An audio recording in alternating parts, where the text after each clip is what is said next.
The person who kills is the person who has no discipline, no restraint, and who has purchased his power in the form of a Saturday night special. And that is the kind of power that science fosters and permits. And that is why you think that to build a place like this is simple. Ian Malcolm. The book, Jurassic Park. And you're listening to Lit Society. Let's get lit.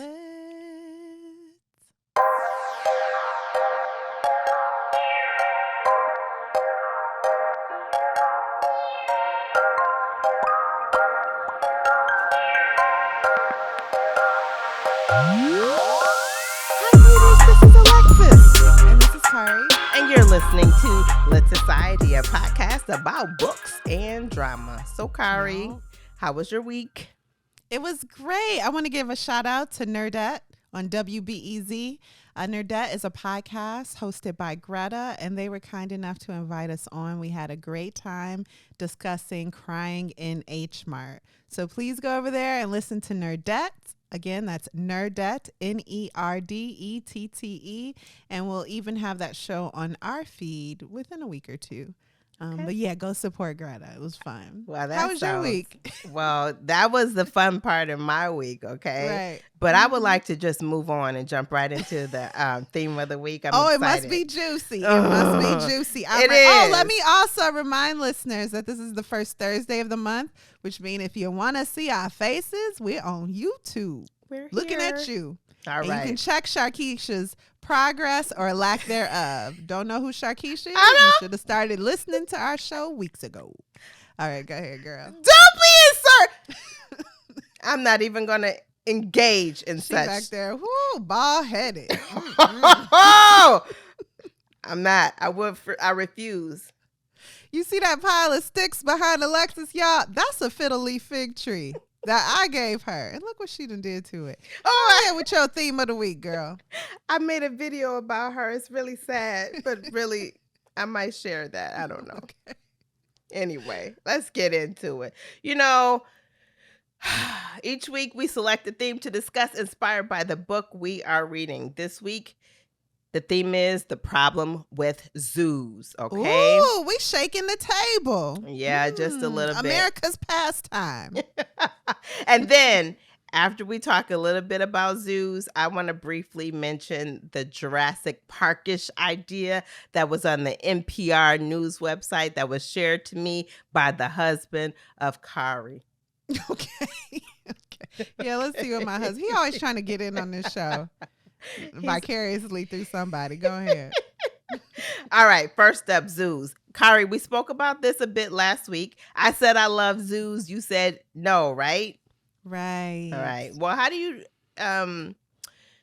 think zoos got started? Do you know why they got started? I think the wealthy wanted to show off the property they've collected all over the world with no type of care for the environment, the natural environment of the animals, or that animals' ideal quality of life. I think it was all about them. Am I right? I think around the late 1700s, this probably happened. I'm going to say you're pretty close, but let me share with you what National Geographic says. They say that people have always kept wild animals, but those collections have not always resembled modern zoos. In fact, the first zoos were created as private collections by the wealthy to show off their power. The private collections were called menageries, and they did hire animal handlers to make sure that the animals thrived and reproduced. Does that sound familiar to you, Kari? Can you think of people still exist? Yeah. I think of Michael Jackson's Neverland. Mm-hmm. Sorry. Don't get all choked up. I know it chokes me up too, thinking of zoos and them poor animals. And then Pablo Escobar owned a zoo. Right. And if you remember, Michael Jackson had Bubbles, the chimpanzee that was part of his zoo. I do. Do you know where the first modern zoo was opened? You know, probably somewhere European. Known for eccentricity. If that's a word, I'm saying it wrong. I'm going to say Paris. The first, you're right. You're so smart. Girl, I'll be reading. So sorry. The first modern zoo opened in Paris in 1793. It's still popular and a busy spot in Paris still today. Exists. Yes. What Y'all about should the be first ashamed to zoo yourself. in the United States? San Diego. No. While San Diego, I believe, is the largest zoo in the United States, it was not the first. The first zoo in the United States was in Philadelphia, and it opened in 1874, and its focus is rare breeding and endangered animals. Today's zoos are meant to educate and entertain the public, and they have a strong emphasis on scientific research and species conservation. There is a trend toward giving animals more space and recreating natural habits. I actually remember big conversation about that maybe over the past 10 years about people's concern about zoos, but I never made that personal, right? I just hear it, people talking about it in the streets. Did you know that the zoos are usually regulated and inspected by the government? No, I didn't. Yeah, I didn't know that either. So zoos, there are several types of zoos. You got the urban and the suburban zoos. They're concerned about the suburban zoos. They have more space, but the urban zoos don't necessarily have space. So that's a problem people are concerned with. What about that tiger in the projects? You remember that story? I do remember that story. Okay, I'm going to try to remember to put it in the show notes. If y'all don't remember the story about the tiger in the projects, it is a hoot. It is. And then there's safari parks and game reserves and petting zoos and conservation parks. They have those game reserves where they allow people you can hunt the animals? Where you can hunt the animals. But I think they're starting to move away. Not that they don't exist anymore, but they've turned some of them not into shooting animals, but shooting pictures. That's what I read. So that's a thing.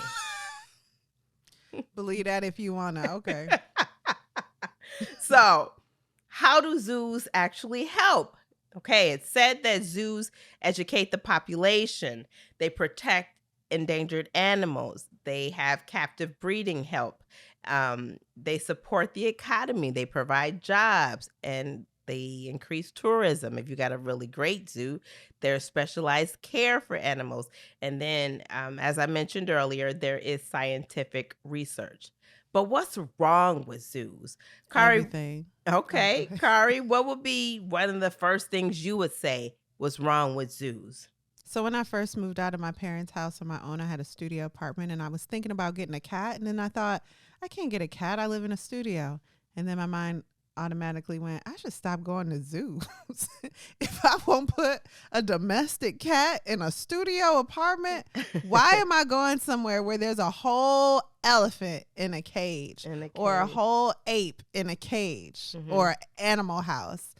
So I would say one of the biggest problems is the environment being so against the natural and so contrary to what's naturally appropriate for that animal. It doesn't allow them to migrate. It doesn't allow them to live their life as they naturally would.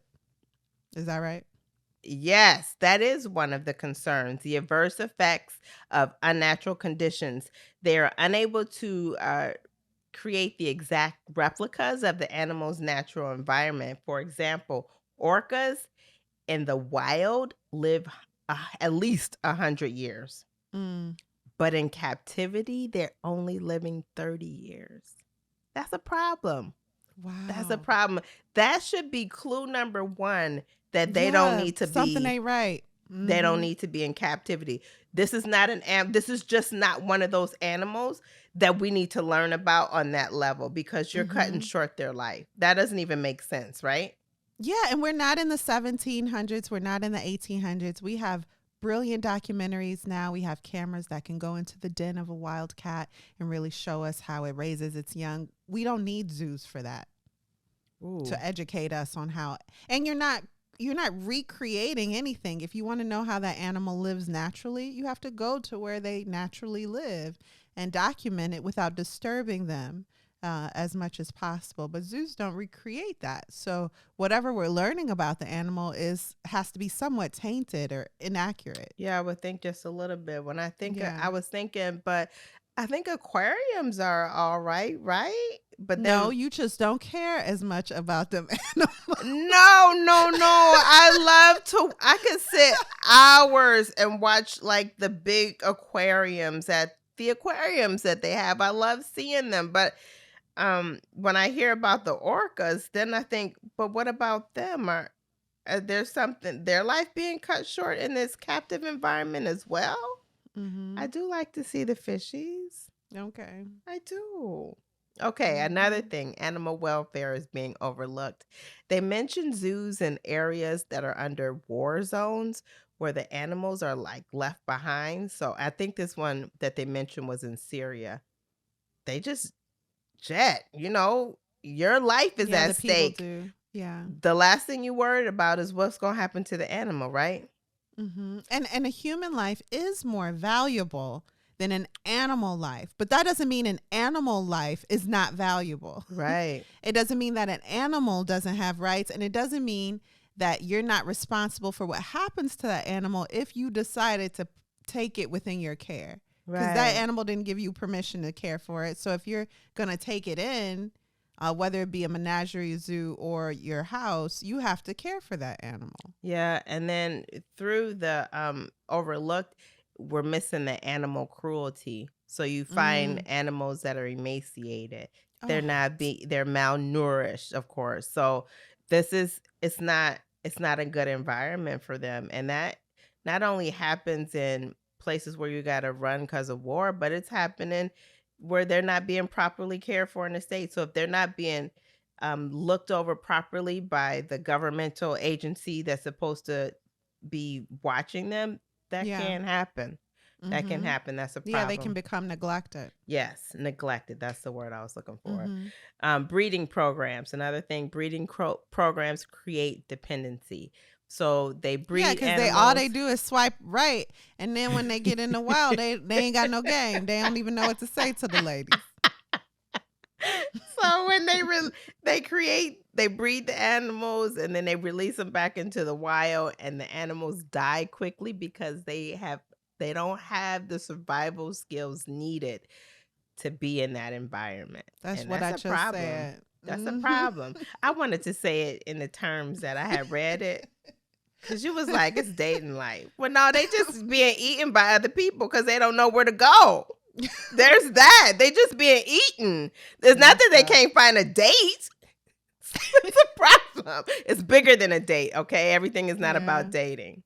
All right. Change in animal behavior due to captivity. The adverse effects. The elephants, they're migratory animals, and their inability to migrate makes them aggressive. So they end up, I think it's called euthanizing. Is it euthanizing? Oh, no. Yeah. Go ahead. They take the life of the animal through chemicals or even not. Yeah. Sometimes through more violent means. Yeah. Yeah, because they can't. And they blame the animal. Because they can't have an aggressive animal in a zoo, right? That's not good. They're guessing, oh, you're not able to migrate. That's why you're angry. No, maybe I'm angry because you took me away from my family. Maybe I'm angry because I had things to do tomorrow and now I'll never be able to do them ever. Maybe I'm angry because you kidnapped me. I'm a whole animal. So, but a lot of the animals now I think are born in zoos. They're bored? Yeah, they bored. Bored. I know what you said. I was trying to clean it up. And if you would take an animal away from its environment and put it in a cage, you're just one step closer to taking me and out of my environment and putting me in a cage. Oh, sound like history. That do sound like something that has happened. It's on record. Yeah. Okay, and then overpopulation. Who's the most popular animal in the zoo? The babies. The babies. They're the biggest attraction. That's the money maker. If you got zoos that you pay to get into. Don't nobody want to see them old adult animals. We want the young spring chickens. We do. And not chickens. We want pandas. That's right. And so they continuously breed the animals to have newborns. There you go, overpopulation. And then what? You know what happens next with overpopulation. And then you have animal rights. Are animals property? Well, we have to consider whether we have duties to animals and then give them their due respect. Do we have duties to animals? Do we have any responsibility to the animal world, in your opinion? I'm going to say, yeah, we do have a responsibility to the animal world. Of course we do. Yeah. We do. I agree with you. They contribute to the overall ecology of our environment. We would not exist without animal life. Yeah. I mean, and you can leave people alone. Just like you can leave people alone, you can leave animals alone. Leave them where they at. Yeah. You don't have to own them. They can exist without you. You don't have to. Yeah. That's the thing. Well, look, that's that on animals. I wanted to share. So I have to ask you, with all of that information you've researched, thank you for that. How do you feel about zoos? Okay. So I love zoos. I mean, I just remember that as one of the trips my mom used to take us on, like regularly when we were children. That was like our fun. Okay. It was 5 of us at the time. So we were all got on the bus and went to the zoo. It was the best thing ever. So I have very fond memories of the zoo. So so this opened my eyes in a different way. Having to look at zoos as a bad thing, because I never looked at it as a bad thing before. It was like, but zoos are my memory. They're my good time. So I love zoos. I like seeing the animals. But looking at it this way, I'm like, yeah, but there's a animal, a lion, let's say a lion, whose wildlife in the wild is not a stone concrete, right? That's not it. Right. And that's what you see when you go in there. They're on stone, right? Where normally their life is their green grass, greenery all around. Unless they're space and opportunity. Yeah. Unless they're hunting something down and by the water. It's greenery. It's greenery all around. And you're not recreating that. And so I think that's not fair. And then I think about the gorillas, the apes. They're not in their natural habitat either. So I think about those animals things. And that makes me look at it a little differently. But I would like to go to the zoo again. So when I go, I can experience it differently, and I can kind of apply what I've learned. So you want to see how you feel. Yeah. Like maybe this will be the last time you go to the zoo. Yeah. That's what I'm thinking about. But I'd like to go. Yeah, so there's a lot of great memories tied to zoos, especially for children. But there is a cost for those experiences, and that cost is like blood and bone. And how okay are we with that just because it's animal blood? Yeah, that's the reality of it. And on the flip side of that, when you go to the zoo, I'll go with you because I'm a hypocrite. I don't initiate zoo visits, but if someone wants to go, I don't really have the best time there. It does bother me. Oh, okay. But I like to bring in like some spiked cocoa. That's like my favorite thing, especially in the winter. We have a free zoo here in Chicago, Lincoln Park Zoo. And yeah, walking in there with my contraband and sipping and walking, that's fun. Is that your animal? Go ahead. Huh? Yeah, that's just what I do. You see, I've mentioned it a few times. That's what I do. I love everything about the zoo except the animals. Get them out of there. That's not right. But just walking around is like going to the park. Is that your way of bucking the system by bringing in your contraband? It's a free zoo, so no.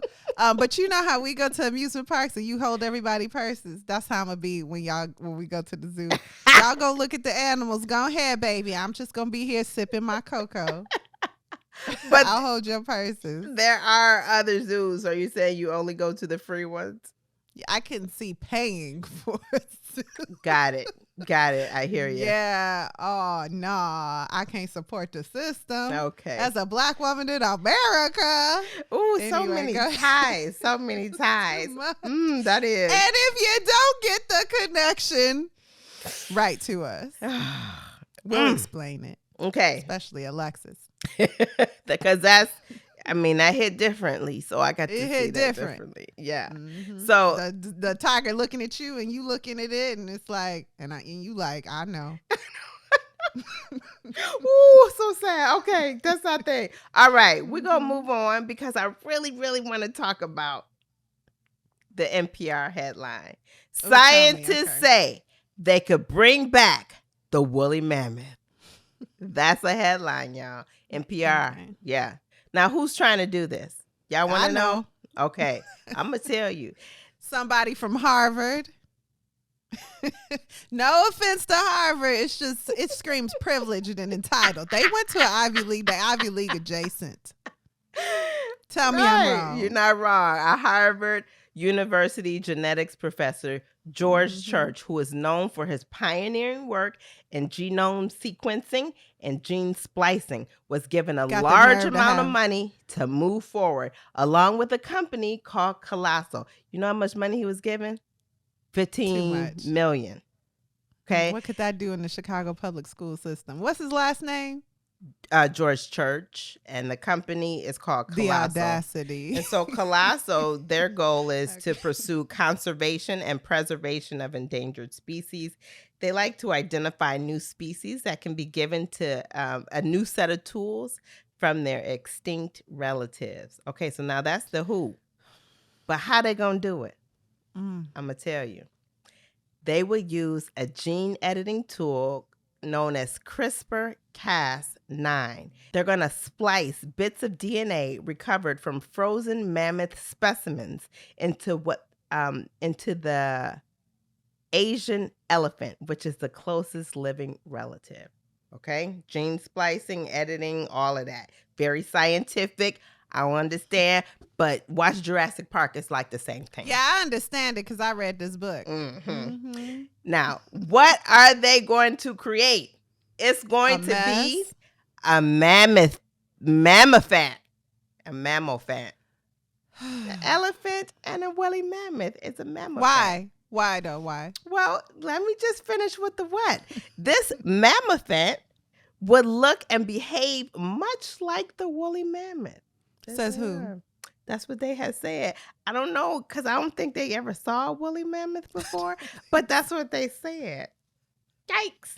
Okay, you want to know why? Here's the answer. Yeah, I do. They hope that the woolly mammoth can help combat climate change. Reverse it, in fact. Here's why. Now they blaming the woolly mammoth on what we caused with the aerosol cans in the refrigerators. Go ahead. Yeah, so the mammoth once scraped away layers of snow so that cold air could reach the soil and maintain the permafrost, okay? Permafrost is permanent frost, which is found below the surface in the richer regions of the earth, okay? Permanent frost. And it's needed to control the climate regions all over the earth. Right. So when the woolly mammoth became extinct, it meant that the permafrost started to warm, which led to what?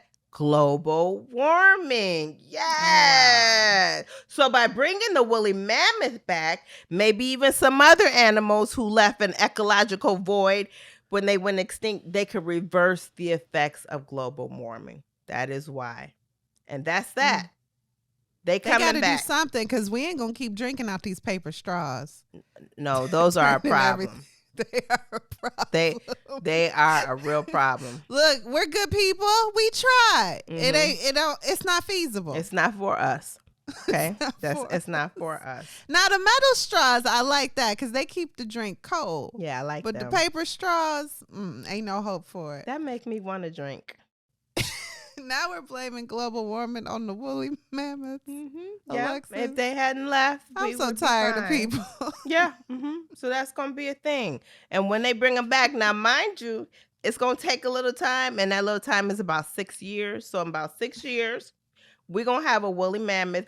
I think between there, they're gonna make a uterus. Okay, they're gonna make a uterus so that they could grow the woolly mammoth and the Asian elephant. Connect it, put them together and grow them. The mammoth. The mammoth, right. That's the hope. Right. That's the hope. 6 years. We're going to see one. It's a thing. And that is my information to share. My thing of the week. Yeah. Well, I feel depressed and enlightened. Now, what depresses you? The zoo? Delightened. That's almost like delighted, but not quite. Not delighted. Delightened. Well, that's it, folks. I wanted to share. I was intrigued. So there you have it. Why don't we take a quick break before we jump into our part 2? All right, let's do it. Okay, let's do it.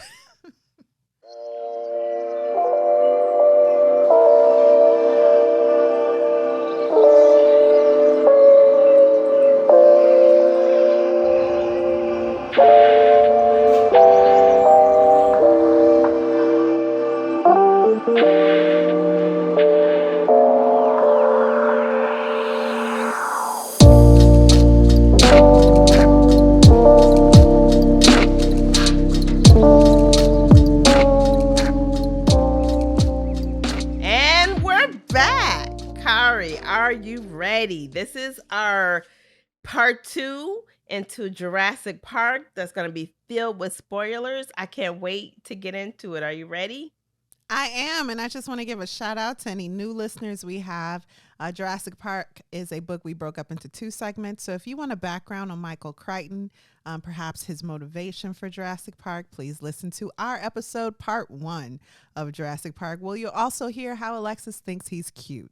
Now, moving on to Jurassic Park, part 2 by the List Society podcast. I feel like I should turn off the lights. And this is going to be a bit of a discussion. I'm going to rely on you heavily because my notes are only so-so. Now, first of all, you said at the end of last week's episode, I believe, this book isn't so gory. How do you feel now, Alexis? It's not so gory. Oh, because you're dark. You got a dark soul. Okay, here we go. It's not gory. It's not. Okay. Content warning. This book gory, y'all. Moving on. Part 1 of Jurassic Park Part 2. Okay, we're going to start for real now. Here it goes. Part 1, tastes like chicken. So, reminder, we're in Hammond's Park. Everything is going wrong. We don't know where the kids are.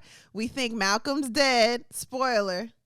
And we think Grant probably has a concussion. There are going to be a lot of spoilers. Also, if you're new to this show. The vet, Harding. The vet's name is Harding.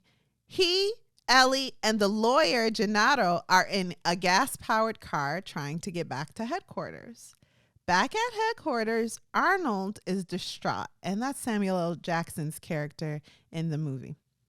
Why is nothing working? And where is Nedry? That's Newman. So, where is Nedry? Oh, he's in the jungle, lost, blind with greed, and trying to find his way, wandering outside of the Jeep he's stolen in the rain. So his plan was to steal these embryos for the competing company. He was going to make him a cool $1.5 million, which I think is very underpriced, but that's the price. Yes! Underpriced. My goodness. Doing all this for what? Woo. That's barely a house next door to me. What did you do? But no, boo-boo, what is you doing? He didn't have enough greed. He didn't have enough greed. Too much, and yet not enough. So he says to himself aloud, "You've got a problem, Nedry." And almost like a reply, there's an owl sound in the jungle. Ooh. Ooh. Ooh. But, it really doesn't sound like an owl. The hooting animal is a dinosaur. So this hooting animal isn't small and cute like in the movie. It's 10 feet tall, yellow, and is covered in black spots. And it can spit up to 50 feet away. Ugh. Stumbling over tree roots in the darkness, clawing his way past dripping branches, he saw the Jeep ahead, and the lights shining around the vertical wall of the barrier made him feel better. In a moment, he'd be in the car, and then he'd get the heck out of here. He scrambled around the barrier, and then he froze. the animal was already there. But it wasn't close. The dinosaur stood 40 feet away, at the edge of the illumination from the headlamps. Nedry hadn't taken the tour, so he hadn't seen the different types of dinosaurs, but this one was strange looking. The 10-foot tall body was yellow with black spots, and along the head ran a pair of red V-shaped crests. The dinosaur didn't move, but again gave its soft, hooting cry. Nedry waited to see if it would attack. It didn't. Perhaps the headlights from the Jeep frightened it, forcing it to keep its distance like a fire. The dinosaur stared at him and then snapped its neck in a single swift motion. Nedry felt something smack wetly against his chest. He looked down and saw a dripping glob of foam on his rain-soaked shirt. He touched it curiously, not comprehending. It was spit. The dinosaur had spit on him. It was creepy, he thought. He looked back at the dinosaur and saw the head snap again and immediately felt another wet smack against his neck, just above the shirt collar. He wiped it away with his hand. It was disgusting. But the skin of his neck was already starting to tingle and burn, and his hand was tingling too. It was almost like he had been touched with acid. Nedry opened the car door, glancing back at the dinosaur to make sure it wasn't going to attack, and felt a sudden excruciating pain in his eyes, stabbing like spikes into the back of his skull, and he squeezed his eyes shut and gasped with the intensity of it, and threw up his hands to cover his eyes and felt the slippery foam trickling down both sides of his nose. Spit. The dinosaur had spit in his eyes. Even as he realized it, the pain overwhelmed him, and he dropped to his knees, disoriented, wheezing. He collapsed onto his side, his cheek pressed to the wet ground, his breath coming in thin whistles through the constant, ever-screaming pain that caused flashing spots of light to appear behind his tightly shut eyelids. The earth shook beneath him, and Nedry knew the dinosaur was moving. He could hear its soft, hooting cry, and despite the pain, he forced his eyes open, and still he saw nothing but flashing spots against black. Slowly, the realization came to him. He was blind. The hooting was louder as Nedry scrambled to his feet and staggered back against the side panel of the car as a wave of nausea and dizziness swept over him. The dinosaur was close now. He could feel it coming close. He was dimly aware of its snorting breath. But he couldn't see. He couldn't see anything. His terror was extreme. He stretched out his hands, waving them wildly in the air to ward off the attack he knew was coming. And then there was a new, searing pain, like a fiery knife in his belly. And Nedry stumbled, reaching blindly down to touch the ragged edge of his shirt, and then a thick, slippery mass that was surprisingly warm. And with horror, he suddenly knew he was holding his own intestines in his hands. The dinosaur had torn him open. His guts had fallen out. Nedry fell to the ground and landed on something scaly and cold. It was the animal's foot.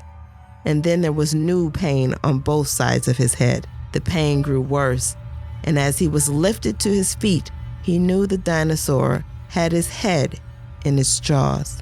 And the horror of that realization was followed by a final wish that it would all be ended soon. I must be morbid because I turned off all the lights and listened to that part like 10 times. I said, this is so well written. You are morbid. You are. Mm-hmm. I just love to be scared. Yeah, and why? I don't understand that. Also, and this is a perfect scary book because I'm not worried about dinosaurs getting me at night. Right. So I can just be scared exist. in the pages. And then I just go to sleep and mind my business. It's nice. So, yuck. Nedry out there jiggling his guts. Ugh. Yeah. So back at Hammond's elegant home on the island, Wu and Hammond are sitting down for dinner. Now, you remember in our last episode, Kevin Wu has spent his entire professional career with Hammond, kind of being groomed from him by him right out of grad school. Right. So he owes the man kind of a lot. I don't know if you ever worked with a company that basically raised you. Nope. You feel your identity can become entwined with their company culture. And that's kind of where Wu is. He has some strong doubts about the island. He thinks some things need to be changed, but there's no one as optimistic as a narcissist. And so Hammond is like, it's fine. It's a zoo. Calm down. So now they're while things are going wrong, you would think anyone would see that by this point. No, not Hammond. No. So not the creator of the island, not Hammond. So Wu and Hammond are sitting down for dinner, and Wu doesn't want to be there. He wants to check his data because Professor Grant had mentioned that the animals are breeding, and Wu made all the dinosaurs females. So he's like, how is that possible? If that's possible, it calls into question everything about the park.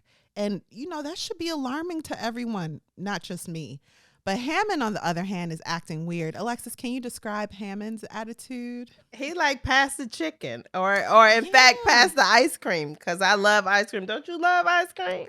Because ice cream is good. It goes down. Everything is fine. It's a little hiccup there. Yeah, kind of gregarious, he's almost insane with, narcissism. And we've talked before how Crichton has an issue with women, it seems, and Black people. Not overtly racist, I'll say, but if there's a Black character, it's mentioned as the Black man. So however, I think that says something about the author, perhaps, but I will say in this part of the book, it plays well because Hammond has a cook who is Haitian. And Hammond says when she leaves the room to Wu, now, just a reminder also, Hammond's grandchildren are out there. He should be thinking about a lot of stuff. But he says to Wu, Maria is her name, and she's Haitian. Her mom's French. Like she's this exotic thing he's collecting. I thought that was actually pretty good. Yeah, that was interesting how that was written. It's like, that's odd for him to say that, but when you say that, it brings it together. It's like he collecting rarities. Exotic lives. Yeah. So Hammond is stepping into his role as the villain. He's eating ice cream and monologuing about the advances in technology for the sake of mankind's health. That's all stupid. It's futile. He says, I would never help mankind. This man said he would never help mankind. But he makes a good point. When you spend millions and billions of dollars on a medicine, you can't then charge thousands of dollars. The insurance company isn't going to pay that. The public's going to revolt. And then the government's going to get involved until at the end, your product that you've invested your time and money in is almost worthless when it comes to the cost the public is paying. At least in Hammond's opinion. Whereas when you make entertainment, people pay anything. And the more they pay, the better. Because then it's a status symbol. So yeah, I never do anything to help mankind, he says. Entertainment is the only safe stage for technological advancement. That is why, free from government intervention, there's already a Jurassic Park in Europe and a Jurassic Park Japan in the works. 20 billion per year conservatively is expected to be made. That's why there's time for ice cream.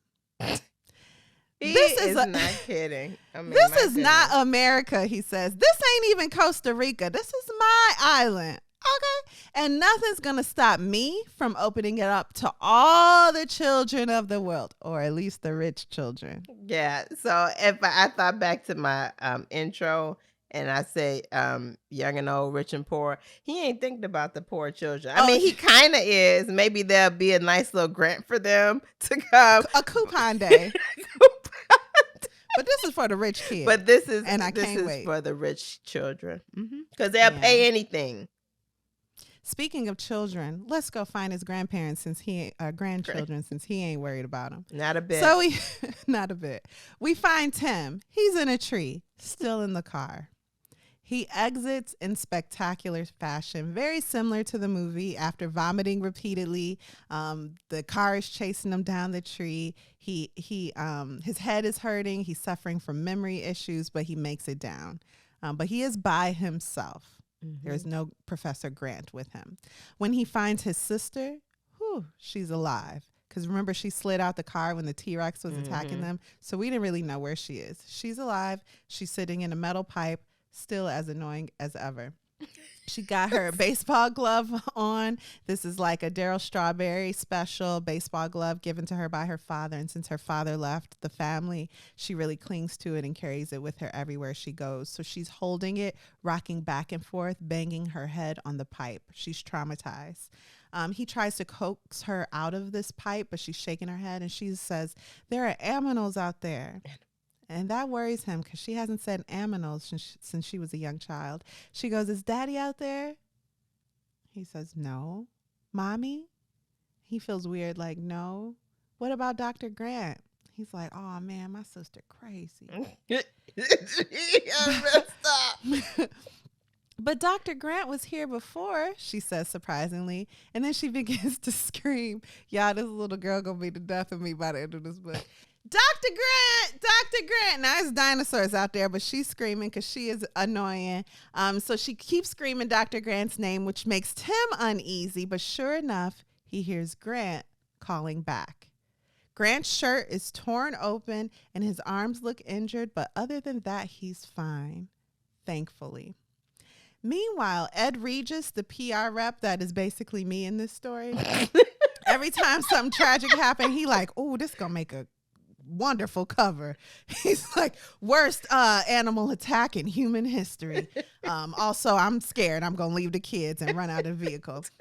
So if you've seen the movie, it's the lawyer who's very cowardly. In the book, it's Ed Regis, the PR rep, who's been tasked with being the babysitter, a job he never asked for. So he's like, "I hate that I left the kids, but I also never wanted to watch the kids." So he's ashamed and scared beyond belief. Out of everyone that was involved, he was the only one that has seen a dinosaur attack in person, and he knows the type of terror that inflicts. So his mind goes there right away, and he's just struck with terror. He can't move.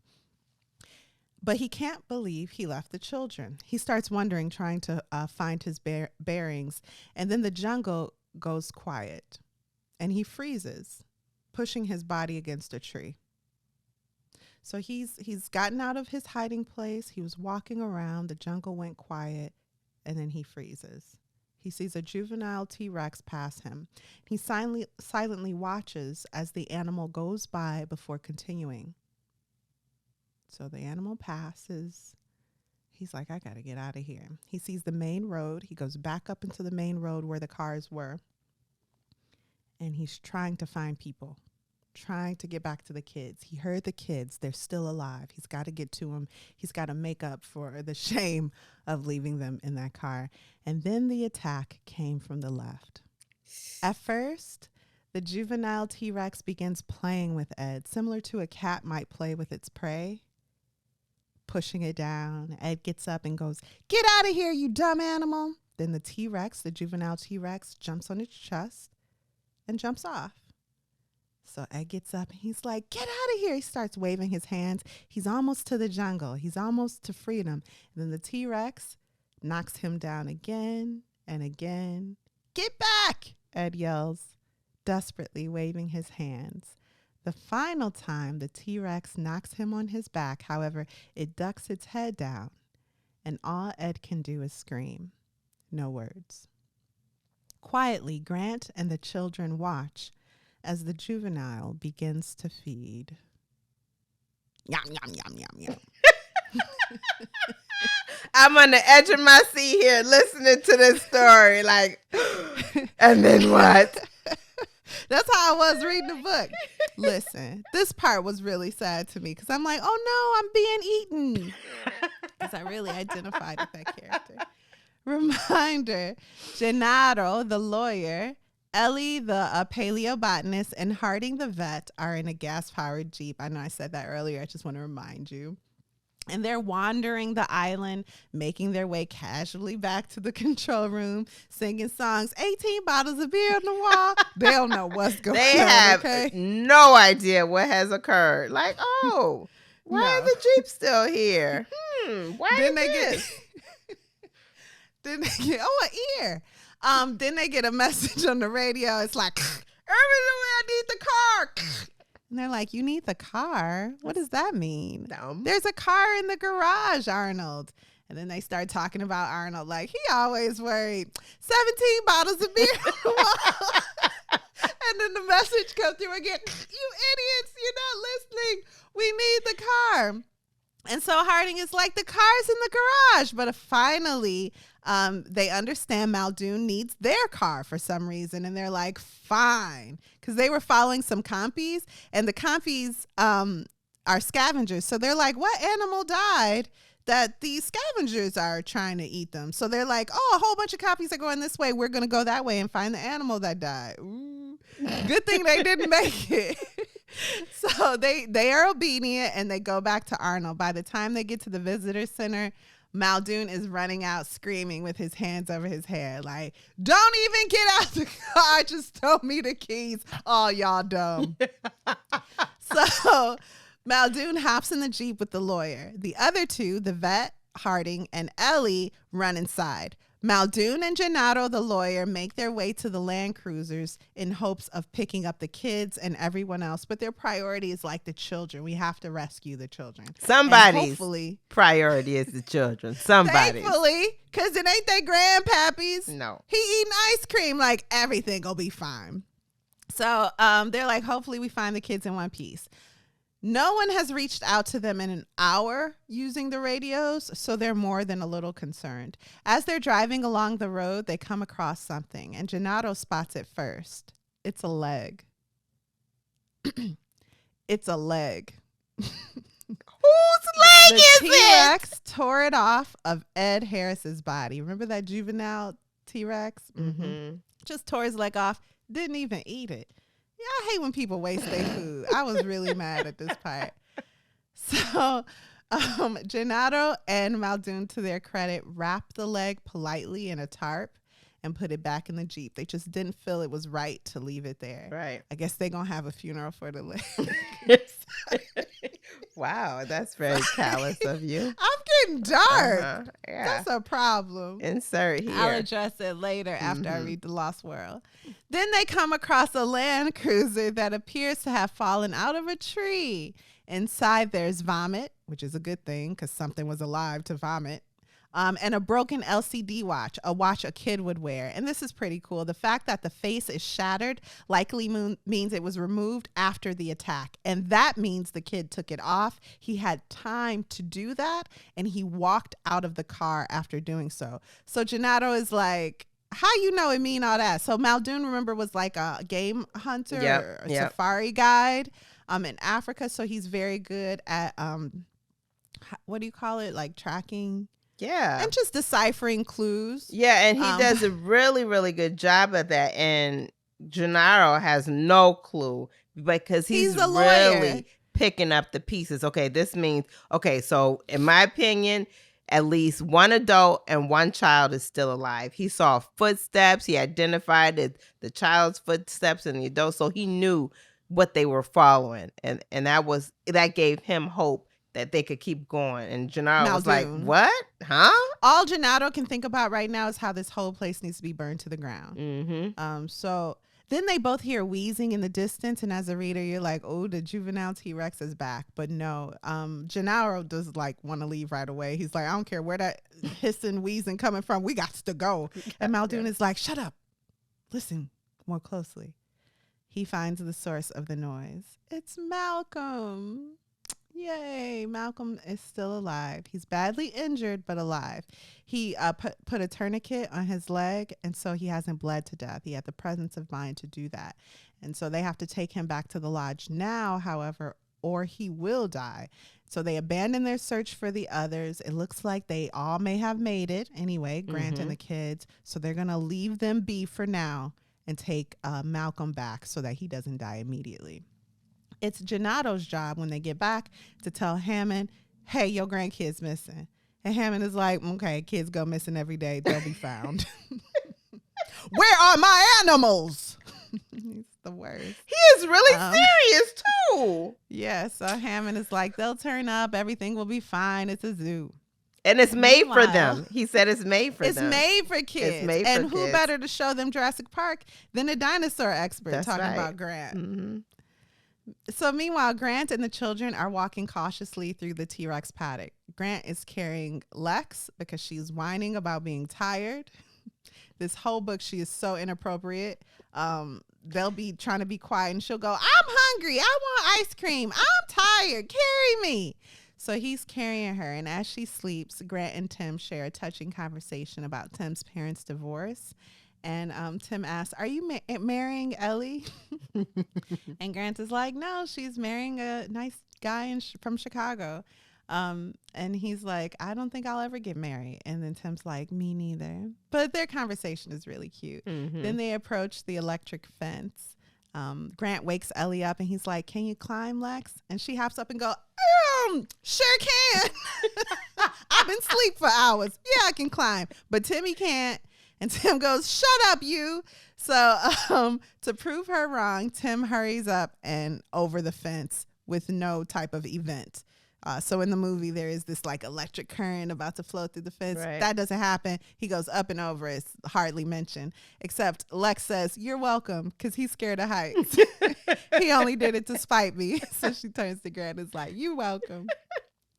So they are pressed for time because remember they saw that ship carrying the young juvenile velociraptors. And so they need to contact that ship to tell it to turn around so that those velociraptors don't make it to the mainland and breed and eat everybody. But they're all too tired right now. So they find a bale of hay and go to sleep. They've been through a lot, so I'm going to let it slide. The emotional turmoil, the trauma they've experienced. Fate of the human race, a couple of winks. They decide to get them winks. Part 2, the Malcolm effect. Ooh. So back at Control, Wu and Arnold have managed to turn the power on. Yay! Woohoo! Immediately, they use the system to find the animals and the people. But they can't find Grant and the kids. They're baffled. That's because Grant and the kids are asleep outside of the map's radius. So it's like a heat and motion lamp that can detect life in the park. But if you're outside of that radius, it don't see you. In the lodge, Malcolm is like cracking jokes. He's high on morphine, but not so high that he hasn't noticed his leg fracture is beginning to smell. Dang. It's not good. He's like, I might die. So Gennaro asked Malcolm, do you remember what happened?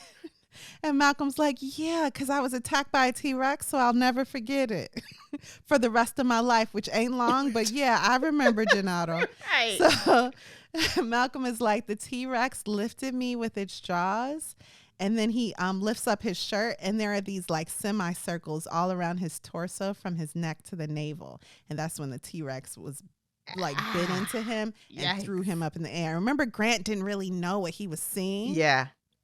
That was written in a great way because I thought, oh, good, he's not getting eaten because he'd know if he was getting eaten. Right. Because Grant said he didn't know what he saw, I thought, yeah, Malcolm probably lives, and he did, thankfully. Right. So it pains me to say, Malcolm responds, but I don't feel I honestly had his full attention. Which was interesting. T-Rex, the T-Rex seemed distracted, which is why he lived. Whatever happens, we can now have a Malcolm effect. I mean, he had my full attention, but I don't think I had his. He had something else on his mind. Yeah, my pride was a little hurt, but that's okay.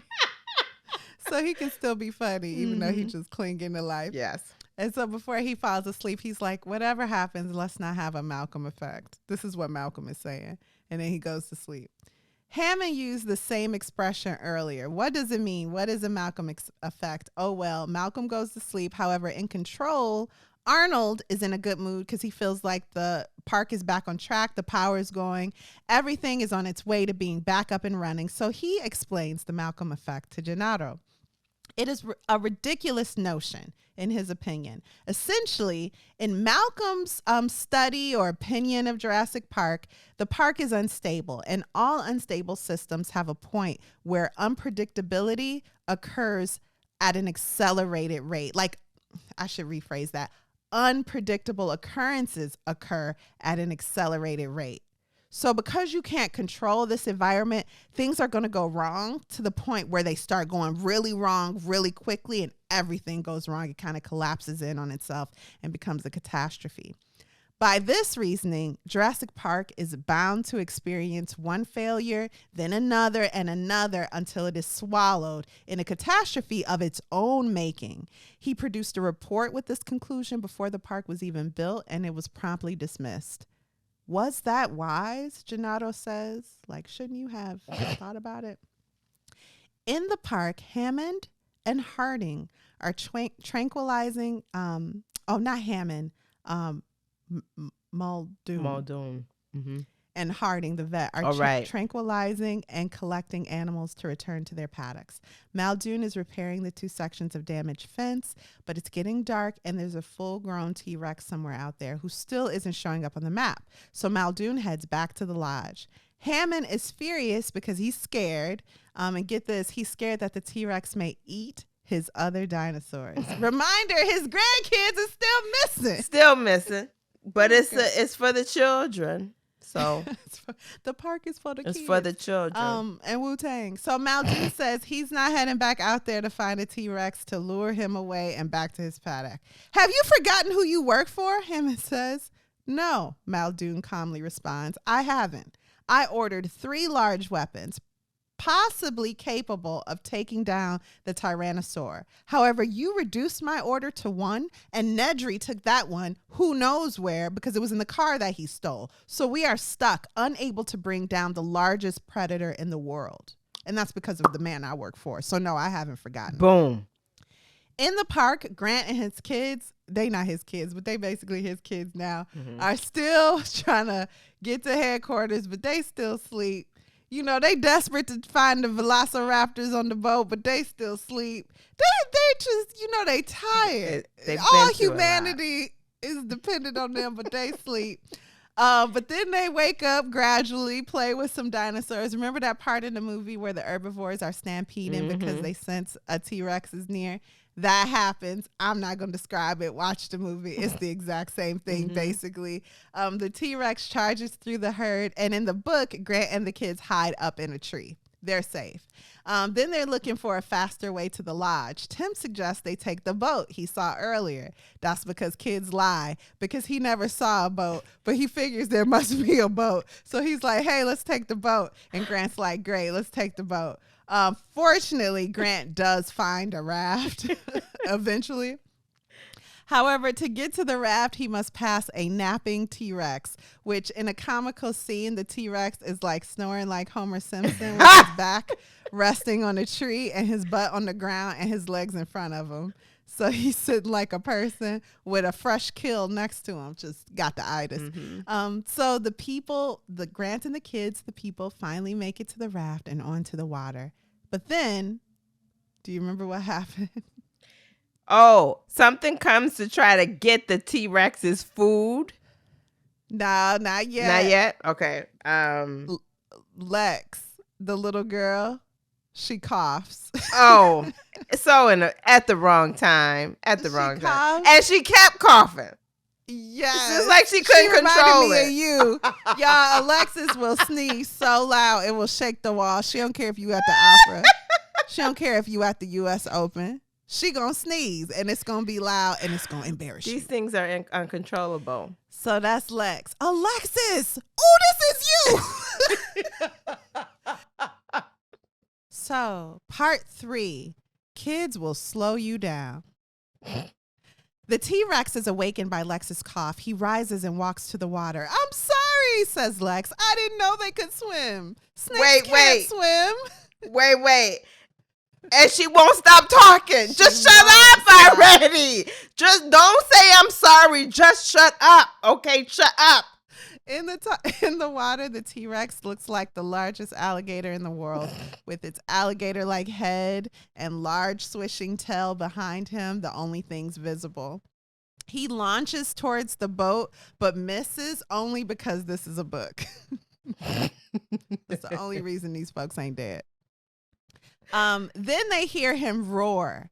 There is an answering roar near the shore, and that's what you were talking about earlier, because there's a juvenile T-Rex sitting with the adult T-Rex's latest kill, claiming it for his own. So the large adult T-Rex stops following Grant and the kids and goes back to get its kill from the juvenile T-Rex, and they're safe. The adult has stopped chasing Grant and the kids and heads toward the shore. Eventually, somehow, all the people fall asleep again. They tired. So now they just floating in the raft. Now, if water is pushing you and you're not rowing, what does that make you think? Why is the water moving me and I'm not moving me? Yeah, what is that? I just thought it was just the current was moving along. And why is the current moving? Because of waterfall. Because of waterfall. Yeah. But we'll leave that there for now. So back at control, Arnold can't use the motion sensors throughout the park to locate either the Rex or Grant and the kids, and he's still baffled as to why. Malcolm has the answer. And for the rest of the book, Malcolm is like, I told you so, I told you so, I told you so. He's got a few monologues, but they're pretty good. So Malcolm has the answer. He says the motion sensors cover an inadequate area. And Arnold is insulted, like inadequate. And Malcolm's like, yes, 92% of the park, I remember. But they were made to monitor where the animals were expected to be. Now with security compromised, the animals are no longer where they were expected to be, and they've reached outside of that 92% radius, and the remaining 8% of the park is made of congruent land, so those animals are free to travel all around the island out of reach of the sensors. And they're like, oh, yeah. So Arnold is like, that's terrible. You're right. I hope Grant and the kids, if they still alive, which they probably ain't, don't go to the aviary. He did say that. So back in the park, Grant and the kids are headed to the aviary. They are gradually floating toward, no doubt, a waterfall. But before then, they're taken through a large structure that wasn't on the tour. And it has like holes, big, large openings all around it. If that's a bird cage, all the birds would escape, says Lex. Not if they were really large birds, says Grant. So it's the aviary, and inside are more than a few pterodactyls. And pterodactyls are larger than pterodactyls. Also, pterodactyls eat fish, but they're fiercely territorial. So when they get there, Grant recognizes the bird dinosaur, and he's like, don't worry, they won't hurt us. They eat fish. Almost immediately, the pterodactyls start tearing them up. They start flying down. They scratch Lex all through the head, her head bleeding. I'm like, yeah, pterodactyls, get her. Wow. They start knocking them down. The pterodactyls will stand at the top of the aviary, the bird cage, tuck their wings, and just like tackle them. They ain't trying to eat them. They just beating them up. They just about that life. This is my house. Why you in my house? Exactly. They protecting their spot. Yep. So when Grant and the kids enter, the ginormous flying reptiles launch, dive up on them, leaving Lex with a bloody head and Grant with a bloody back. And at one point, they try even to take Lex, but she's too heavy. Grant jumps on the bird that's trying to kidnap Lex. And I'm like, Grant, why? This is your excuse to get rid of her. But that's good. Good for you, Grant. He likes children. He loves children. Unlike the grandfather. Unlike the grandfather. Yes. Good grief. So Grant jumps up on the bird and describes the experience as being lost in a tent in a windstorm, because it's just wings all around you. You don't even know where you are. They make it out alive, but the birds have stolen Lex's special edition strawberry baseball mitt. And it is really sad because that's a piece of her father that she was holding on to like a security blanket. And she hopes they choke and die, she says. Okay. Later on, they find a tunnel behind a waterfall. And you will remember this, not from the first Jurassic Park, but you'll see how the movies are borrowing all from the first book. So Grant goes down into the tunnel, but the kids stay behind. Behind this waterfall, there's like an enclave. And so they scoot up behind it, hoping that'll keep them safe. Suddenly, the T-Rex's head bursts through the waterfall. It's a really cool scene. And his tongue wraps around Timmy's head, and Timmy is being dragged to the mouth of the great animal. Lex is desperately trying to free her brother, but is no match for the tongue, which has a dexterity of an elephant trunk. Then suddenly the jaws of the dinosaur close in on its own tongue, with Timmy still outside of the mouth. It snaps down, blood goes everywhere, it like bites down on its tongue, and releases the boy. What happened? Well, Muldoon had shot. Remember, Muldoon is trying to collect these animals and put them back where they belong. So he had shot the T-Rex with a tranquilizer. He was like, that didn't even do nothing. Well, apparently it did, but it needed time. And it just so happens that now, because this is a book, it's kicked in. And so the T-Rex is fast asleep in the waterfall below. Yay! The children are saved. Okay, can for the millionth time for the children? You like the children. So back at control, they're realizing now that when the power returned earlier and we were so excited, we shouldn't have been, because it was auxiliary power, and that auxiliary power is now running out. The main power has to be turned on, but because the main power wasn't on, some of the park's restrictions and enclosures were not electrified, and that includes the raptor enclosure. It's been without power now, unbeknownst to everyone, for 5 hours. Yep. That means the raptors could be anywhere. And in a lot of ways, in most ways, they're more terrifying than the T-Rex, because they stand eye to eye with you. They about the height of a basketball player, but they have the intelligence of a not a basketball player. So that's a way more scarier animal. So somewhere in the distance, when they realize this, there's a scream. Muldoon begins handing out flashlights and directing people on where to go. Arnold, Muldoon, and courageous Gennaro, the lawyer, we're all going to go turn on the main power in the park. Hammond, you need to go to the lodge. But what are you going to do to my animals? This is Hammond's words. Mm-hmm. The animals. Muldoon responds, no. The question is, what are your animals going to do to us? As the three men, again, Muldoon, Arnold, and Gennaro, make their way to manually turn on the main power, they realize that they're being hunted. Arnold runs ahead while Muldoon and Gennaro guard the rear. Gennaro loads Muldoon's gun, and one of the velociraptors chases Arnold, but it explodes because Muldoon shoots it. There were 3 raptors. However, the other 2 that were not shot began stop chasing Arnold and turn and start running toward Muldoon and Gennaro. Muldoon escapes by crawling butt first into a pipe where he phones Wu. Also, we didn't mention this, but Muldoon has been drinking since everything went wrong. So he's been drinking all day. He is a day drinker, but also night. He's drunk. He said a day and a night drinker. He's functionally drunk right now. So he calls Wu and he's like, oh, it's getting complicated. And I'm very popular at the moment. His pipe is surrounded by velociraptors. And so while that's happening, Arnold runs into the enclosure that's holding the power switch.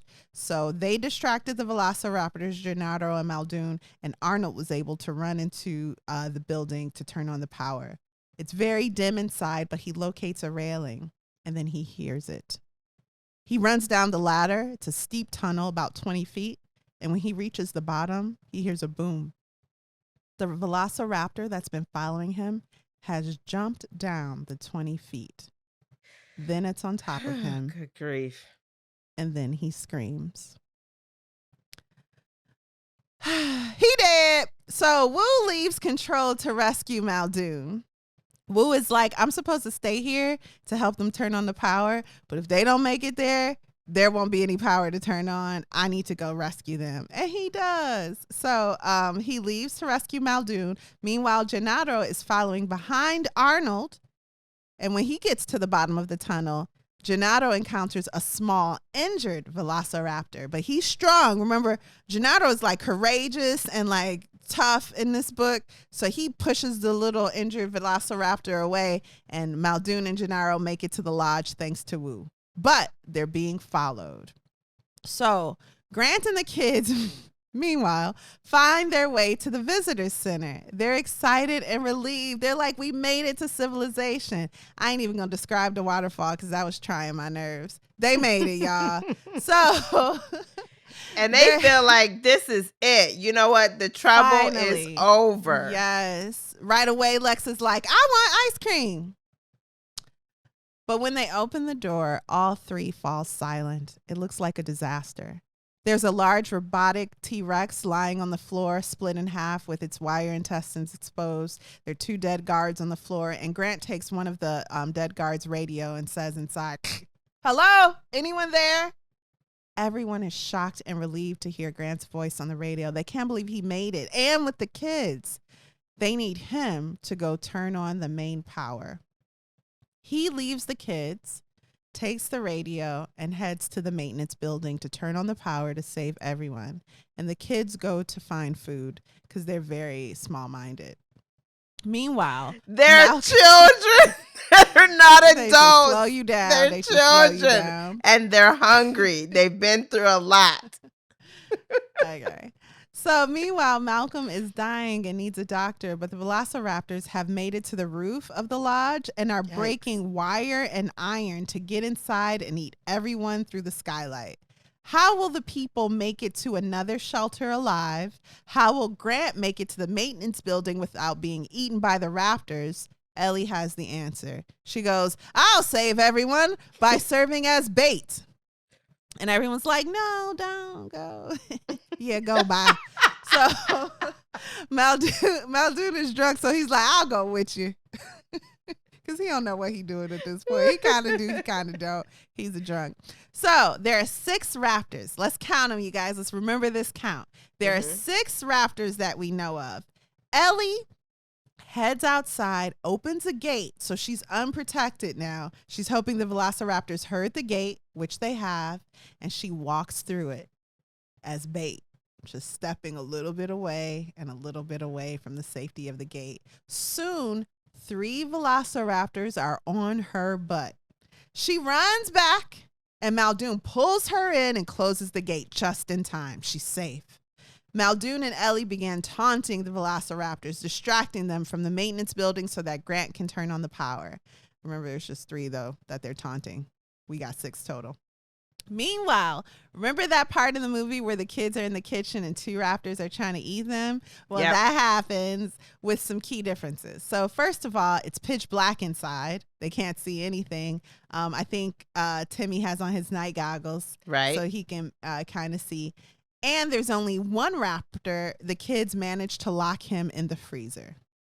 He's not like turning the handles and stuff like in the movie, like, hey, y'all, I'm going to eat you. No, he's stuck in the freezer. It's locked. So we're down 1. 3, Ellie is distracting. 1, the kids have locked in the freezer. There's 2 more. We don't know where they are. Oh, yes, we do. They're on the roof trying to get through to Malcolm to eat them. Yes. Okay. So Grant turns on the power with Wu's help over the radio. Yay! Wu starts thinking to himself, though, you know, these animals are very intelligent, and the raptors are extremely intelligent. Ellie is outside distracting them, but this has been going on way too long. They know they can't get her. Why are they still allowing this? And then if you look outside at Ellie and the raptors, they're kind of like playing with her. They'll like run up to the fence and run away. And they like having a good time. And Muldoon is inside watching this, and he's like, they're acting like birds putting on a show. Okay. But then Wu is like, no, we're missing something. He notices the raptors aren't even trying to catch Ellie anymore, and they know they can't. So they're playing with her. But why? Why? So Wu opens the door and screams, "Ellie, get inside!"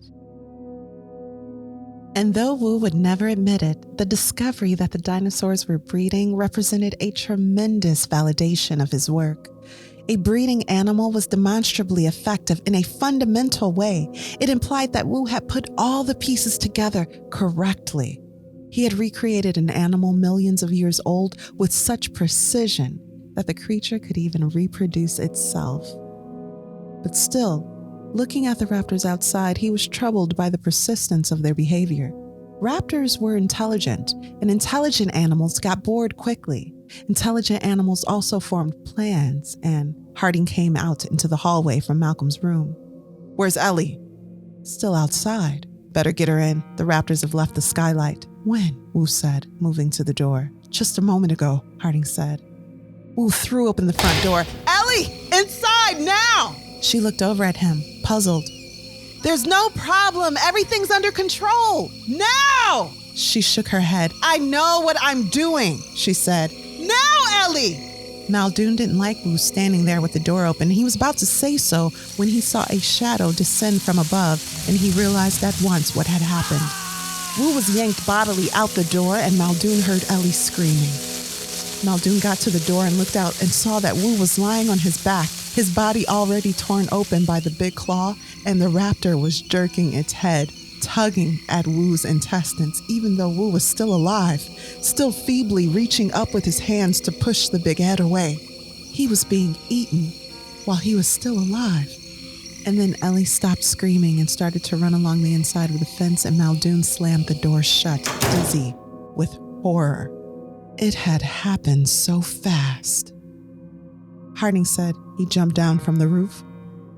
Muldoon nodded. He went to the window and looked out, and he saw that the 3 raptors outside the fence were now running away, but they weren't following Ellie. They were going back toward the visitor center. Okay, y'all. So Wu was the only person that could work the computer system because Arnold is dead and Hammond knows nothing about his own park. It's a problem. How will they get the system up and running now that the power is on and Wu dead? Meanwhile, Ellie is still running.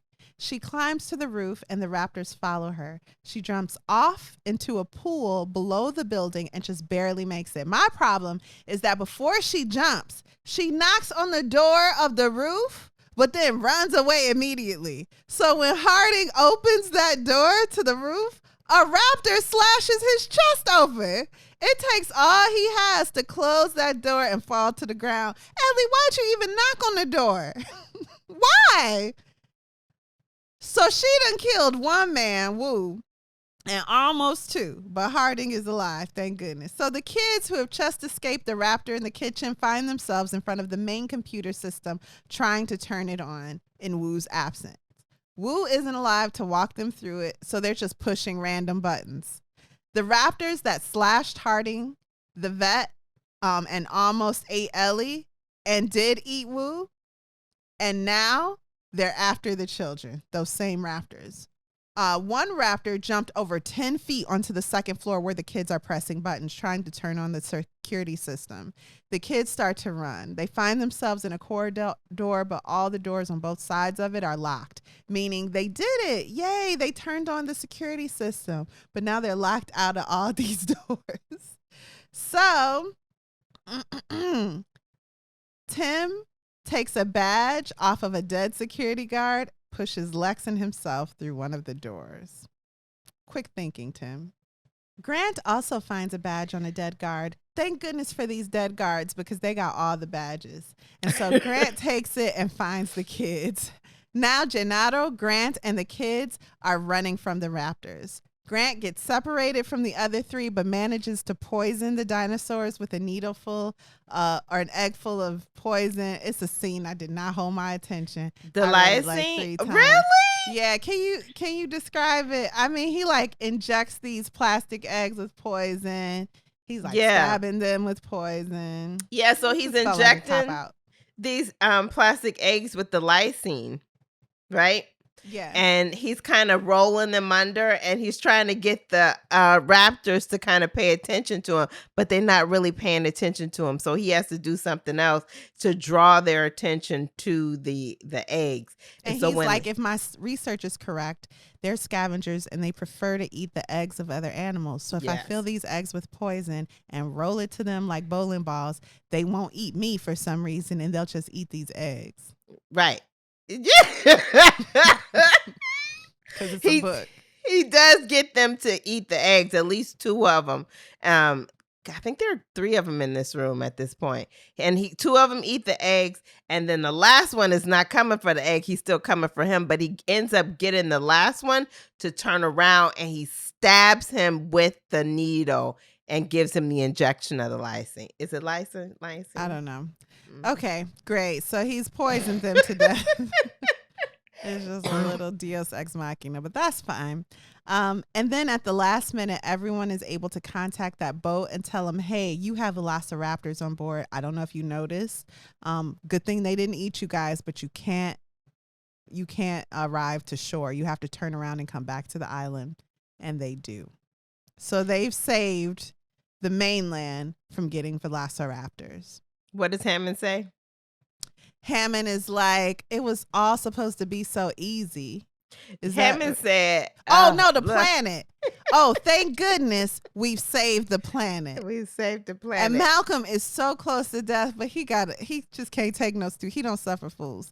So Malcolm finds the power to sit up and go, what did you just say? You idiot. And Hammond's like, the planet. We saved the planet because the dinosaurs would have got out and ruined the planet. And Malcolm goes into a very inspiring monologue where he's like, the planet will be fine. You, narcissistic fool, will not destroy the planet. What power you must think you have? No, that was never the aim. That was never the fear. It was humanity. Humanity might not be here, but the planet will always be here. Yeah, it's really great. So out of 24 people on the island, 8 are dead, 6 more are missing. And for some reason, Grant is like, hey, everybody, we so close to safety, but let's go find the raptor nests. Just a little more fun before we go. And this one I said, Grant must have went to Harvard. So Grant is like, I want to count all the raptor nests to make sure I know, since they're breeding, how many raptors were on the island. Can you explain the logic of this, Alexis? So he said, we can't just let somebody else come in and destroy. We need to know what's here. So we know what happened. We can tell this story properly. And I don't think it's just for a story, but it's to know. To document correct velociraptor behavior, how they breed. We want to see the nest. Okay. Yeah. For the sake of research. Well, not just research, but for research. Essentially because of this island. I mean, you can't just explode. You know, you could put this bomb on the island, but some have the capability to get away. You need to know what's there. So now that you make a good point, now that the power's back on, they've called for help. They're pretty sure that help is going to bomb the entire island, saving whoever they can quickly save. So he's like, yeah, before it's all destroyed, we should at least document it. And then he starts like being really mean to Gennaro. And he's like, you caused this. And Gennaro's like, what? I'm just a lawyer. And he's like, you convinced investors to do this and now it exists. So you're coming with us. And you're not just going to shirk off your responsibility. All of this is your fault. Did you feel like that was justified? He's just a lawyer. He's not just a lawyer. He was in on it. It was his organization that was backing it. He had the ability to shut it down. So, yeah, they're financing this. So somebody got to take responsibility, and it's you. You're the one present. Well, you can't just throw your money at stuff and walk away. And that's essentially what he was doing. So that's the job. That's the job of lawyers, to convince investors to invest in this thing. Right? You basically the lawyer, you know that. Do you have to know everything about the thing? So no, that's not your job. The doctor said you can't live like that. All these people's lives have been lost. You now need to see what you put your money into. I didn't put my money into it. I convinced other people to do it. I'm on Gennaro's side on this. I was just going to work. You better get out of here, high on your horse. But anyway, they dragged Gennaro to a velociraptor colony and barely missed death while they're documenting the colony. And all the dinosaurs, just as Grant predicted, act like birds ready to migrate. And so eventually, now everyone has followed Grant except Harding, who's basically a doctor because he's the vet, and Malcolm, who's really sick. And of course, Hammond, because he's selfish and he ain't going to do nothing. So while they're trying to find this, back at the lodge, Malcolm is indeed dying. A helicopter was called, but who knows when it'll arrive. To Hammond, Malcolm's death would be the final rebuke. It would be worse than if someone he actually died, and he can't take it. He I need to go for a walk. I'm going to go get some air. So he decides to go for a walk, Hammond does, get some fresh air, and while walking, he contemplates what is happening around him. Jurassic Park isn't failing. It's not falling to the ground. It's not imploding. There were minor errors, minor hiccups, he reasons. And on second thought, Wu was the problem. Yeah, it was Wu. He was not the man for the job. In fact, Wu was the reason for the downfall because he was so focused on improving the dinosaurs, he was distracted, and it was his fault. Also, Arnold, he wasn't the man for the job. Neither man had vision or imagination, and those are things you need for Jurassic Park. Also, Ed Regis, he wasn't the man for the job. Also, Hardin, for real, this is going through Hammond's mind. He ain't nobody the man for the job but me. Even Muldoon's a drunk. Also, he blamed the children. I'm getting there. Hammond is the worst. And I've always thought so in the movie, so I'm glad that the book finally cements the fact that Hammond is the villain of the story. So the next time he decides they'll be ready. The next time I won't make the mistake of hiring all these wrong men. So suddenly, as he's having these thoughts, he hears it. Wait a minute. Roar. Wait. He blamed the children and the island. The island! He blamed the island! So Alexis is jumping ahead, but yes. Yes, indeed. Hammond blames everyone but himself. So suddenly he hears it, and that's the roar of the T-Rex. What was the T-Rex doing outside of his paddock? The power's on now. What is going on? He sees a guard run for his life, and seeing him run for his life, Hammond begins to panic. And so he falls down a hill and breaks his ankle. Moments later, he hears over the park's loudspeaker his grandchildren arguing. I want to press it, Lex says. And then he hears the Tyrannosaurus Rex roaring again, but this time with a distinct musical background. It's the kids. They done found a button that you can press to make a T-Rex sound through the whole park. And that's what Hammond was running from. And this is when, as Alexis has described, Hammond blames the children for everything. He says, there's no T-Rex, there is no danger. The danger is them kids. They pressing buttons, causing noise over the park speakers. That's the trouble with having kids around, and those kids have been nothing but trouble from the beginning. No one wanted them around. This is what he says. They grandpappy that invited them to the island to get eaten. And then he sits down, listens to the jungle, and begins to cry for help.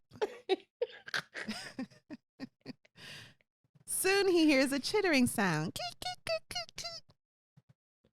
It's the compies. Remember, those are the small animals from the beginning that even started us on our journey in part 1. Go back and listen to that episode. So it's the compies. They look like chickens, but he also knew that they were poisonous. He throws a rock at them, and they're not scared. They seem sort of amused by him. They know he can't hurt them. They like, he throwing rocks. We gonna eat him. And then Hammond is like, I'm not afraid of you either. He remembers what a caretaker told him, that the narcotics of the animals, when they bite you, makes the victim feel calm after a bite, sleepy, peaceful. And Hammond's like, I ain't going to sleep today, and I ain't never been about peace, so it ain't gonna be me. So this he poisons is like himself. A paralyzing lull, like yeah. Yeah.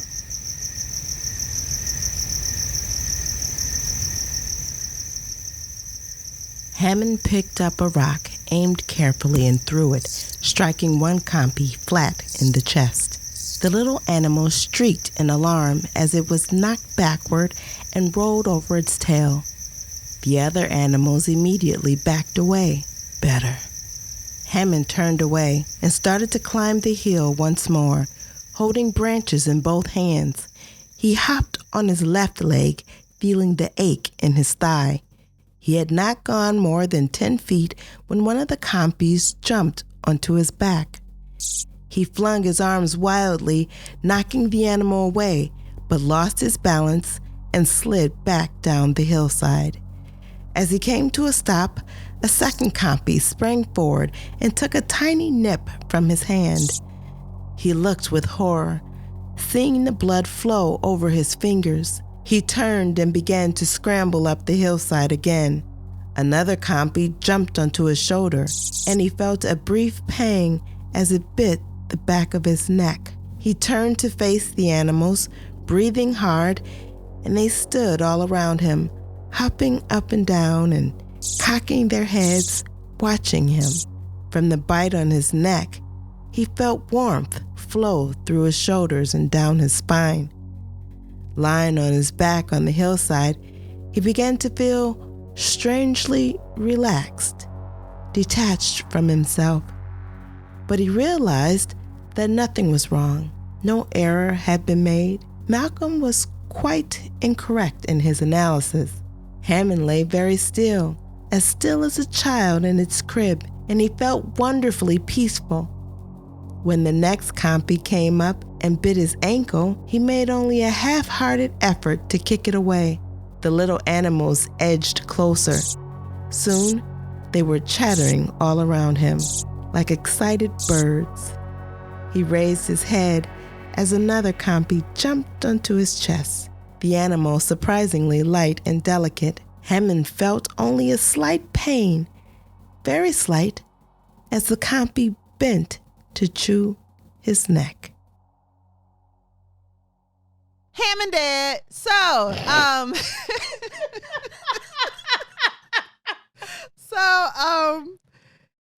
who was looking for the raptor nest for no reason? Grant, Ellie, Gennaro. I feel like one more, maybe Muldoon. It don't matter. Was there too. Muldoon. Mm-hmm.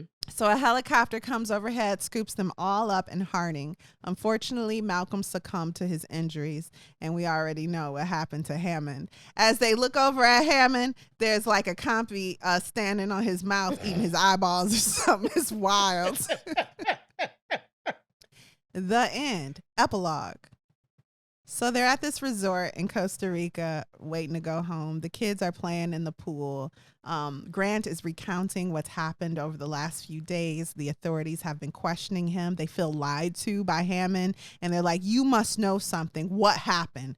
Oh, the island's been bombed. All the dinosaurs, we assume at this point, are dead on the island.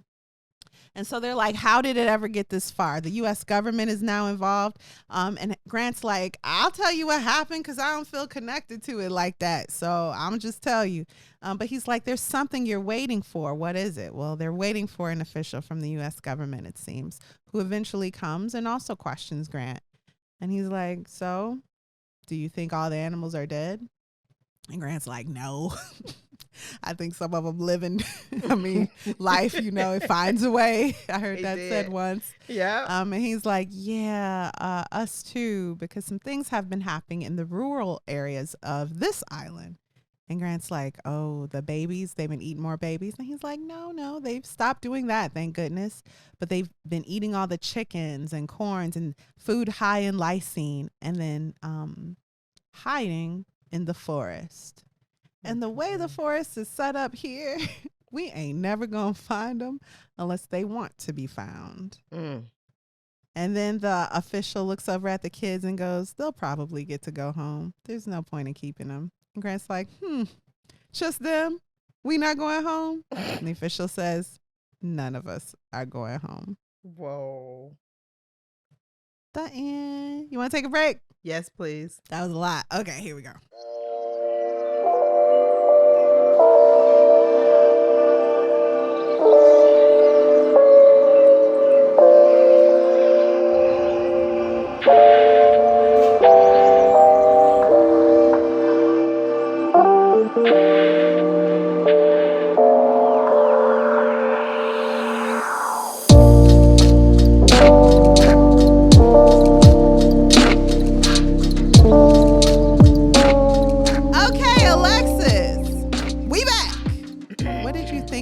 Jurassic Park by Michael Chrichton. Did you enjoy the book? I can't even speak.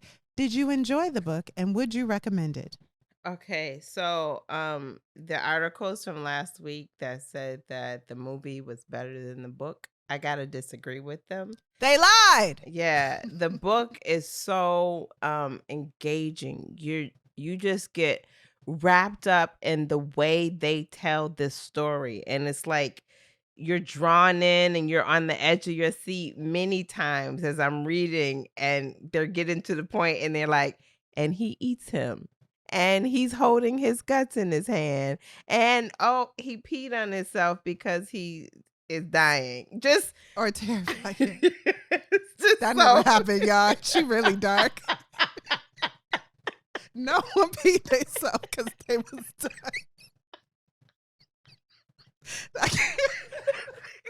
You got a I problem. think that did happen. You Speak just to making it up.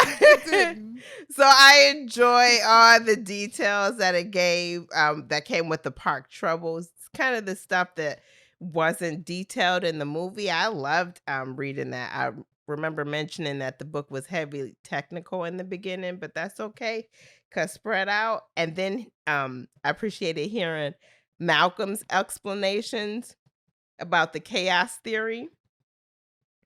And Well, no, finish that thought. You were saying it was very technical in the beginning, but that's okay because spread out. Yeah, because spread out over the book, it just all came together. I'm sorry. It's digestible. Yeah. It all kind of comes together and you're like, oh, I get that. Oh, okay, I see where this fits in. And it all just makes sense. But then hearing the explanation about Ian Malcolm's chaos theory, in the movie, they just give small little snippets of it. But to have him say he asked, what's her name? The adult woman, Ellie. He asked Ellie about what they do with their sites, their dig sites. Brilliant. Yes. He was like, scientists don't want things to be as they should be. They want to leave their mark. They want to show I've been here. And the way you do that is by messing things up and destroying things. And he's like, I don't agree with you. He goes, oh, really? So what happens to a site after you're done digging? Do you ever replant wildlife or flora? Do you make sure the land looks like it was untouched? And she's like, no. Why? Because there's no money for that. There's no money for that. So, yeah. I mean, he is really reading them. And he was reading them so much at one point. I was like, dang, he is really getting preachy out here. Stop it already. But he was really telling them, this is stupid. You didn't listen. I gave you details. Yes. And the Malcolm effect did happen. Okay. That happened. And you're just failing. And so I love the book. I loved it very much, and I would definitely read it again and recommend it to people. I just would be interested in what the next book says with Dr. Wu and Hammond did.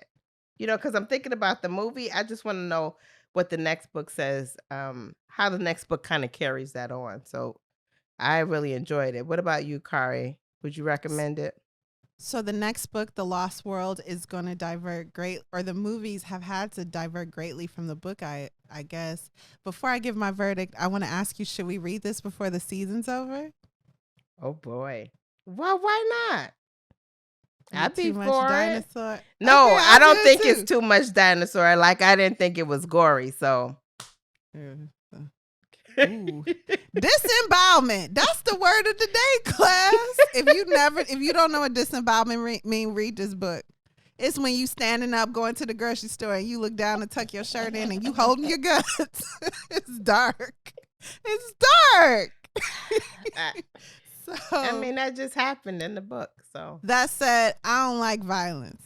However, these is animals and they're justified. And it's there are some parts I thought, ooh, that's gonna stick with me for a second, but it didn't, because these is dinosaurs and it can't happen. It cannot happen. Mm-hmm. Even if they do bring back the woolly mammoth. Okay, we don't know, but okay. Also, I'm convinced this happened. They brought back dinosaurs. This is explained too well to the T. I feel like I could bring back a dinosaur now, and I love that. It made me feel educated in a way that I know is not true because this is faux science, so it's not real, but I feel like it is. made me feel really smart. Thank you, Michael. Also, the themes about the way you live one day mirrors the way you live your entire life. So part of the chaos theory, he was talking about take the tip of a mountain, and if you look at the way that tip is shaped, it mirrors the way the entire mountain is structured. You can apply that to the way people live their lives. If you take one day of someone's life, there are patterns that follow them through their entire life. And for me, I love that because it reminded me, if you live a lazy day, you're going to live a lazy life. Don't do it. So I'm raising my hand. That's me. Girl, we all do. So this is just a good reminder to get on the ball. Thank you, Malcolm. So sorry you passed. Expectation versus reality. You want these dinosaurs to be what you expect. You want the woolly mammoth to be what you think they like. But what are they really like? And will you respect whatever that presents itself as being, whatever they present themselves as being? And then no one is more optimistic than a narcissist. These are things we discussed last week, and I love how they close those circles in this book. So yeah, I'd recommend it. It's really good. And every white teenage boy or every white man I know read this book as a teenager. And where was I? I did try to read Congo at like maybe 13, and I thought, this is way over my head. Would you read it again now? Try again? I think so. Yeah, I think so. Especially with the more technical parts if I got bored. So the beginning of the book where they're explaining the process kept my attention. But by the 5th time Grant and the kids was trying to save their life, I was over that. I was like, either live or die, but do something. I don't want to see y'all running for y'all life no more. I'm over it. And when they got to the eggs, I was really done. No. When he started poisoning the eggs and throwing at them like water balloons, I was like, this is silly. No. And so those parts I had to listen to, and that's perfectly fine. They were trying to live. Too much. Let's just lay down. It's over. But they made just it. Die. Okay, oh sure. Yeah, for the sake of my time, I gotta go to work. So yes, to answer your question, I enjoyed this book and would highly recommend it. Wow, there we go. We did it. What are we reading next week, Kari? Fahrenheit 451. Yeah, by Ray Bradbury. That's right. Well, thank you for listening to Lit Society. We look forward to meeting up with you next week, Thursday. Lit Society is brought to you by me, Alexis Honoria, and Kari Herrera. Support the cause by leaving a 5-star review for our show on Apple Podcasts, along with a comment about why you absolutely love us, because we love you too. We do. If you've enjoyed what you just heard, tell a friend about Lit Society.